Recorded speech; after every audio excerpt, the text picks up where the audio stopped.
একটা সময় ছিল যখন আমি প্রতিদিন সকালে ঘুম থেকে উঠে নিজেকে জিজ্ঞেস করতাম, আবার সেই একই জীবন।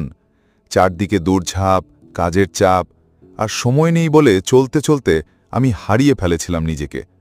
আমার নিজের কোনো জায়গা ছিল না, কোনো সময় ছিল না, শুধু কাজ আর ক্লান্তি।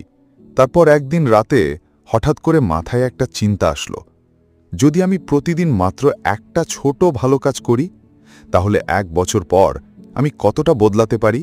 যদি প্রতিদিন একটুখানি চেষ্টা করি, তাহলে কি আমি আগের মতো থাকতে পারবো? মনে পড়ল অ্যাটমিক হ্যাবিটস বইটা নিয়ে অনেকেই বলছিল।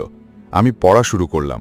বইয়ের লেখক জেমস ক্লিয়ার বলেন, আপনি যেমনটা হতে চান সেটা একদিনে সম্ভব না, কিন্তু আপনি যদি প্রতিদিন একটু একটু করে বদলাতে থাকেন, তাহলে সময় আপনাকে এমন একটা জায়গায় নিয়ে যাবে যেখানে আপনি কখনো ভাবেননি পৌঁছাতে পারবেন। আমি ভাবলাম,